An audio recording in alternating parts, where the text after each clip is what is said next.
Hi, my name is Jennifer, and this is my first YouTube video for parents with children with special needs. And if you watch until the end, I can give you some tips on how to survive. I have a 21-year-old daughter with autism and with special needs, and I'm getting ready to start my own school year. I've also been a teacher, a general ed teacher, for 29 years, and I have been helping to include my daughter in school for her whole life and just trying to figure out how these systems work. So I think about the parents starting school with the little ones in the fall. How do they start? What should I do? So if you have a new parent that maybe even has like a 3-year-old or a 4-year-old and they're wondering, what do I do with this little kid? School is starting. Where are they going to go to school? What is their life going to look like? Start with the end in mind. What is this child going to look like as an adult? Let that guide your every decision that you make. I thought my first video I would try to wait till I got really fancy and I felt really energized. And this has been a long week of advocacy for my own daughter with special needs, and she's 21 now. And it doesn't end. Your child needs your voice. Your child needs your decision making, and from a very young age, maybe the teachers or the medical professionals will, well-intentioned, give you their advice and make you feel like someone smarter than you, someone better than you is going to make these decisions on behalf of your child. But you will be the only one that will have all of the information. You will have all of it. So you'll have information when your child is going to a speech teacher, you'll get that information. If your child's going to an occupational therapist, you'll have that information. If your child's going to a preschool, you'll have that information. And you're the one that has to put that information together and make sense of it. And then decide what kind of life do you want for them as an adult. And for my own daughter with significant disabilities, she's 21 years old now, I want her to live an inclusive life. The goal nationwide is for people to live as independently as possible. Institutions have been closed down for the most part. They're not good for people. They're not good for humans. We want people to live in the most natural settings possible. So I would love my daughter to be able to live with roommates of her choice as an adult. Right now she's 21, and our advocate would say, Jennifer, move her out. Get her in an apartment with roommates of her choosing. I'm not sure I'm ready for that yet. But she can have care through Medicaid, through services, to live an independent life. And if you don't start with that vision in mind, where they go to school, how people talk to them, the social justice from the very beginning looks different. So you need to think about them as a person with disabilities from a very young age, and that they deserve the respect and the safety from the laws and from the, that provides.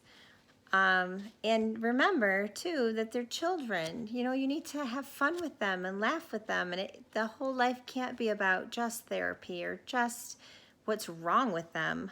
You have to love them and you have to enjoy them, and remember to enjoy their childhood and laugh with them and love them. So begin with the end in mind. And then, so as the school year is starting, you might be wondering what your focus is and what to do with your child.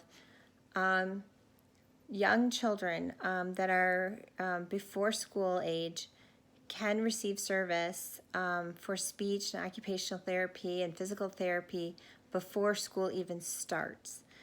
And I didn't know that. Doctors can refer to local school districts before school starts. So if your child is delayed, you can ask your doctor for a referral to your school district and have your child evaluated even before they turn 5 years old to start school.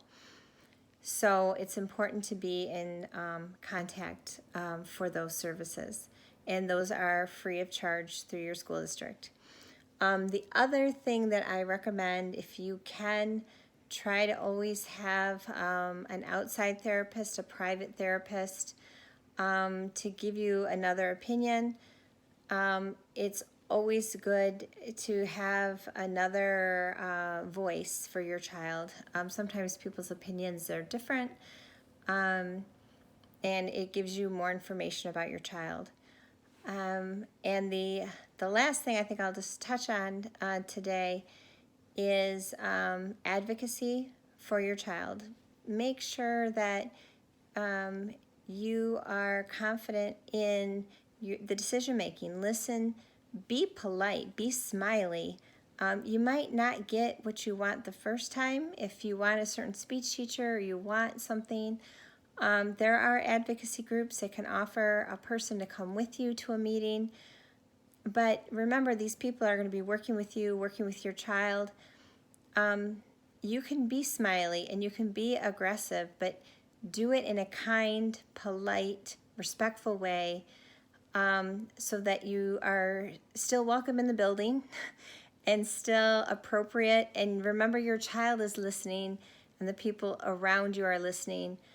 Unfortunately, I think people forget they're talking about our children, and it is difficult to hear sometimes the social injustices talked about in front of us, in front of our children. I believe that our children with special needs should be treated with the utmost honor and respect. I mean, they're living such difficult lives to begin with. My own daughter is 21 years old and nonverbal. She's functioning in the 90th percentile for autism. She's in a wheelchair for long distances. I can't imagine her life not being able to talk and formally communicate. I have the greatest respect for her, and I wish the people around her did too. But unfortunately, some people don't. So, I'm thinking about the families getting ready for the fall, for the school year.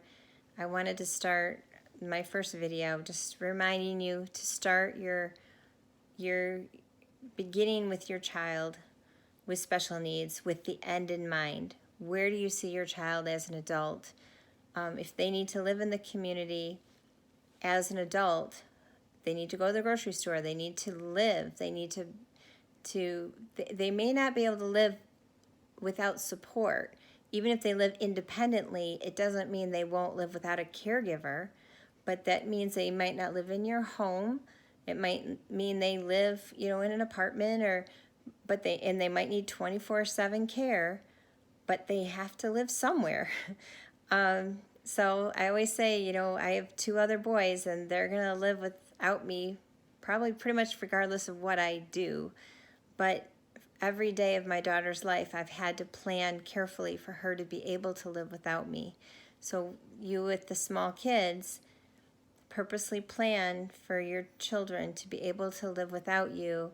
And that means learning to live in a community, learning to live amongst their peers, learning to be social, learning to be included in their communities, and teaching the people around them to treat them and honor them with dignity and respect. I hope this helps. So start your school year. Always consider the end with everything that decision you make? How does this help their life in the big picture? Hope this helps.